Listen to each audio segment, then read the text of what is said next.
आज हम आपको जो सुनाने जा रहे हैं वह केवल एक कथा नहीं है। ये वह दिव्य ज्ञान है जिसने हजारों वर्षों से भटके हुए मनुष्य को दिशा दी है।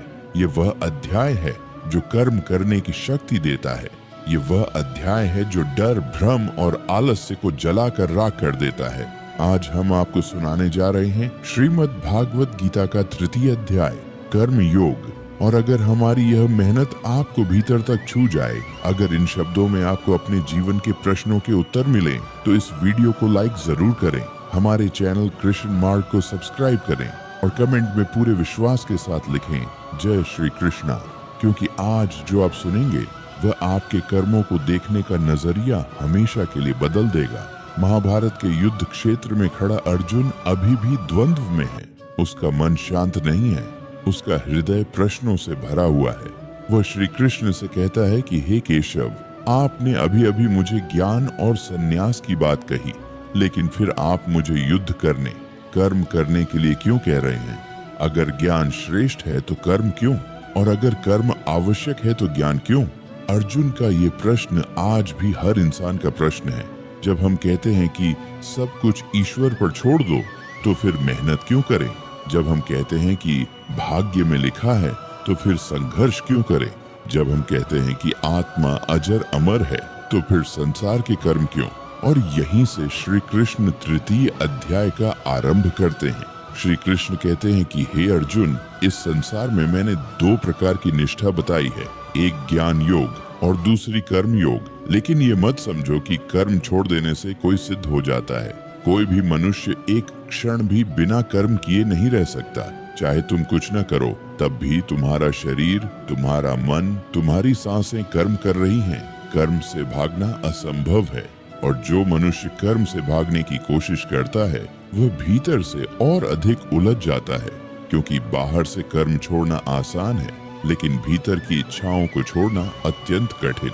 श्री कृष्ण अर्जुन को यह स्पष्ट करते हैं कि जो व्यक्ति बाहर से इंद्रियों को रोक लेता है, लेकिन मन में विषयों का चिंतन करता रहता है, वह पाखंडी है, वह स्वयं को धोखा दे रहा है।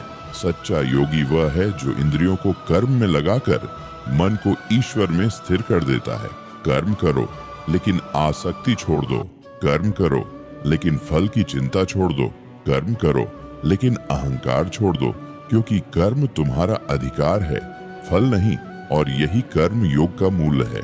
श्री कृष्ण कहते हैं कि हे अर्जुन, यदि मैं कर्म न करूं, यदि मैं अपने कर्तव्य से पीछे हट जाऊं, तो यह संसार अव्यवस्थित हो जाएगा।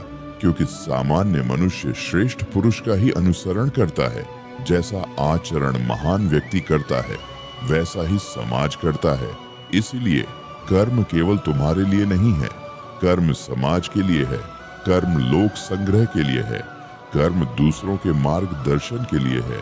और यहाँ श्री कृष्ण ये स्पष्ट कर देते हैं कि कर्म से पलायन समाधान नहीं है, समाधान है कर्म को यज्ञ बना देना। जब तुम अपने कर्म को ईश्वर को अर्पित कर देते हो, जब तुम अपने कर्म को सेवा बना देते हो, तब कर्म बंधन नहीं बनता, तब कर्म मुक्ति का मार्ग बन जाता है। श्री कृष्ण कहते हैं कि इस संसार की रचना यज्ञ के साथ हुई है, और यज्ञ का अर्थ केवल अग्नि में आहुति डालना नहीं है। यज्ञ का अर्थ है त्याग, समर्पण और दूसरों के लिए करना। जब तुम केवल अपने लिए कर्म करते हो, तब तुम बनते हो, लेकिन जब तुम सबके लिए कर्म करते हो, तब तुम मुक्त होते हो। जो मनुष्य केवल अपने सुख के लिए जीता है, वह पाप ही खाता है, लेकिन जो मनुष्य कर्म को यज्ञ मानकर करता है, वही वास्तव में जीवित है। और यहीं पर श्री कृष्ण इंद्रियों, इच्छाओं और काम के बारे में अत्यंत गहन सत्य बताते हैं। श्री कृष्ण कहते हैं कि इस संसार में मनुष्य का सबसे बड़ा शत्रु काम है, इच्छा है। यही इच्छा क्रोध बनती है, यही इच्छा लोभ बनती है, यही इच्छा बुद्धि को ढक लेती है। जैसे धुएं से अग्नि ढक जाती है, जैसे धूल से दर्पण ढक जाता है, वैसे ही काम मनुष्य के विवेक को ढक लेता है। और जब विवेक ढक जाता है, तब मनुष्य सही और गलत में अंतर नहीं कर पाता। इसीलिए हे अर्जुन, सबसे पहले इस काम रूपी शत्रु को जीतना सीखो। इंद्रियों को संयमित करो, मन को अनुशासित करो, बुद्धि को स्थिर करो। क्योंकि इंद्रियों से ऊपर मन है, मन से ऊपर बुद्धि है, और बुद्धि से भी ऊपर आत्मा है। जब मनुष्य आत्मा में स्थित हो जाता है तब कोई भी इच्छा उसे दास नहीं बना सकती, तब कर्म उसे बांध नहीं सकता, तब संसार उसे डिगा नहीं सकता। और यही तृतीय अध्याय का पहला संदेश है कि कर्म छोड़ने से नहीं बल्कि सही भावना से कर्म करने से मुक्ति मिलती है। यह अध्याय हमें सिखाता है कि भागना समाधान नहीं है, कर्तव्य निभाना ही धर्म है, लेकिन अहंकार और फल की आसक्ति के बिना। और यहीं पर यह अध्याय आज के हर विद्यार्थी, हर युवा, हर संघर्ष कर रहे इंसान के लिए अमृत बन जाता है, क्योंकि श्री कृष्ण ये कह रहे हैं कि तुम पढ़ो, मेहनत करो, संघर्ष करो, लेकिन परिणाम को अपनी पहचान मत बनाओ। असफलता आए तो टूटो मत, सफलता आए तो घमंड मत करो, कर्म करते रहो, क्योंकि कर्म ही तुम्हारी पूजा है, कर्म ही तुम्हारा योग है, कर्म ही तुम्हारा धर्म है। और ये ज्ञान केवल सुनने के लिए नहीं है, ये जीने के लिए है। यह हर उस व्यक्ति के लिए है जो कहता है कि मन नहीं लगता, मन भटकता है, डर लगता है, भविष्य की चिंता सताती है। श्री कृष्ण कहते हैं कि चिंता छोड़ो, वर्तमान का कर्म करो, क्योंकि जो वर्तमान को पवित्र बना लेता है भविष्य स्वयं उज्जवल हो जाता है। श्री कृष्ण तृतीय अध्याय में अर्जुन को केवल उपदेश नहीं देते, बल्कि उसके भीतर छिपे भय, आलस्य और भ्रम को एक एक करके उजागर करते हैं। वे कहते हैं कि हे अर्जुन, ये मत सोचो कि कर्म छोड़ देने से मन शांत हो जाएगा, क्योंकि जिसने कर्म का त्याग किया है लेकिन मन से इच्छाओं का त्याग नहीं किया, वह भीतर ही भीतर जलता रहता है, उसका मन उसे चैन से बैठने नहीं देता। इसीलिए कर्म का त्याग नहीं, कर्म का शुद्धिकरण आवश्यक है। श्री कृष्ण बताते हैं कि मनुष्य का पतन कर्म से नहीं होता, पतन होता है आसक्ति से। जब तुम कर्म को अपनी पहचान बना लेते हो, जब तुम परिणाम से अपने मूल्य को जोड़ लेते हो, तब दुख जन्म लेता है। लेकिन जब तुम ये समझ लेते हो कि मैं केवल एक माध्यम हूँ, करता नहीं हूँ, तब कर्म हल्का हो जाता है। श्री कृष्ण अर्जुन को यह भी समझाते हैं कि प्रकृति के 3 गुण सत्व, रजस और तमस ही सभी कर्मों को करवाते हैं। अज्ञानी व्यक्ति ये सोचता है कि मैं कर रहा हूँ, लेकिन ज्ञानी व्यक्ति जानता है कि गुण ही गुणों में क्रिया कर रहे हैं, आत्मा तो केवल साक्षी है। और जो व्यक्ति इस सत्य को समझ लेता है वह कर्म करते हुए भी बनता नहीं। श्री कृष्ण कहते हैं कि ज्ञानी को अज्ञानी के कर्मों में विघ्न नहीं डालना चाहिए, बल्कि अपने शांत, स्थिर और समर्पित आचरण से उन्हें प्रेरित करना चाहिए, क्योंकि समाज परिवर्तन उपदेश से नहीं उदाहरण से होता है। यदि श्रेष्ठ पुरुष स्वयं कर्म छोड़ दे तो सामान्य जन भ्रमित हो जाएंगे। इसलिए हे अर्जुन, तुम्हारा युद्ध करना केवल व्यक्तिगत कर्तव्य नहीं है, ये सामाजिक उत्तरदायित्व भी है। श्री कृष्ण यहाँ स्पष्ट कर देते हैं कि स्वधर्म चाहे वह सरल न हो फिर भी परधर्म से श्रेष्ठ है। दूसरे का मार्ग चाहे कितना ही आकर्षक क्यों न लगे, लेकिन अपना कर्तव्य छोड़ना भय को जन्म देता है। इसीलिए जो तुम्हारा स्वभाव है, जो तुम्हारी भूमिका है, जो तुम्हारी जिम्मेदारी है, उसे पूरी निष्ठा से निभाओ, परिणाम ईश्वर पर छोड़ दो। और फिर श्री कृष्ण उस गहन रहस्य को खोलते हैं जो हर युग के मनुष्य को गिराता है, काम, इच्छा, वासना। वे कहते हैं कि यही वह अग्नि है जो कभी तृप्त नहीं होती, जितना ईंधन डालो उतनी भड़कती है।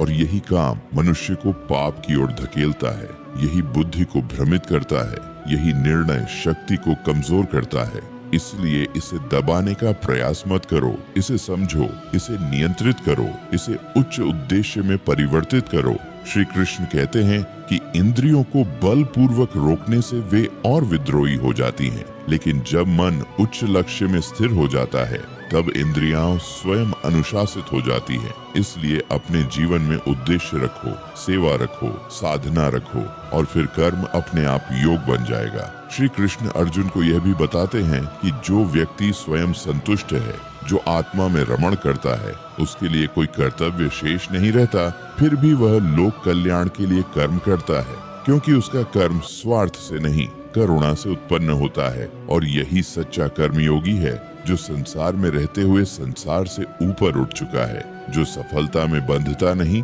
असफलता में टूटता नहीं, जो प्रशंसा में फूलता नहीं, निंदा में जलता नहीं, क्योंकि वह जानता है कि मैं शरीर नहीं, मन नहीं, बल्कि आत्मा हूँ। और यही ज्ञान धीरे धीरे कर्म को तपस्या बना देता है, यही अध्याय आज के हर उस व्यक्ति के लिए है जो कहता है कि मेहनत करता हूँ फिर भी शांति नहीं है। श्री कृष्ण कहते हैं कि मेहनत बदलो नहीं, भावना बदलो, कर्म छोड़ो नहीं, आसक्ति छोड़ो, कर्तव्य से भागो नहीं, उसे पूजा बना लो। और जब ऐसा होता है तब जीवन बोझ नहीं रहता, जीवन यात्रा बन जाता है, संघर्ष सजा नहीं रहता, साधना बन जाता है और मनुष्य भीतर से इतना सशक्त हो जाता है कि परिस्थितियां उसे नियंत्रित नहीं करती, वह परिस्थितियों को दिशा देने लगता है। और अंत में श्री कृष्ण अर्जुन से वह अंतिम सत्य कहते हैं जो पूरे तृतीय अध्याय का सार है। वे कहते हैं कि हे अर्जुन, अपनी बुद्धि से मन को वश में करो, मन से इंद्रियों को संयमित करो और आत्मा में स्थित होकर इस काम रूपी शत्रु का संहार करो। क्योंकि जो व्यक्ति अपनी इच्छाओं का दास बन जाता है वह कभी शांत नहीं हो सकता, लेकिन जो व्यक्ति कर्म करते हुए भी आत्मा में टिक जाता है वही सच्चा योगी है, वही मुक्त है, वही वास्तव में विजयी है। तृतीय अध्याय हमें सिखाता है कि जीवन से भागना समाधान नहीं है, जीवन को सही दृष्टि से जीना ही गीता का मार्ग है। कर्म तुम्हें बांधते नहीं, बांधती है तुम्हारी आसक्ति। इसीलिए कर्म को पूजा बनाओ, कर्तव्य को धर्म बनाओ और परिणाम को श्री कृष्ण के चरणों में अर्पित कर दो। यही कर्मयोग है, यही श्रीमद् भागवत गीता के तृतीय अध्याय का अमर संदेश है। और अगर आज की यह कथा, ये ज्ञान, ये श्री कृष्ण की वाणी आपके हृदय तक पहुंची हो, अगर आपको अपने जीवन के प्रश्नों के उत्तर मिले हों, तो इस वीडियो को लाइक जरूर करें। हमारे चैनल कृष्ण मार्ग को अभी सब्सक्राइब करें ताकि गीता का यह दिव्य ज्ञान हर दिन आपके जीवन को दिशा देता रहे। और कमेंट में पूरे श्रद्धा भाव से लिखें, जय श्री कृष्ण। मिलते हैं अगले अध्याय के साथ, अगले ज्ञान के साथ। तब तक अपने कर्म करते रहिए, मुस्कुराते रहिए और श्री कृष्ण को याद रखते रहिए। जय श्री कृष्ण। तो मिलते हैं अगली दिव्य वीडियो में।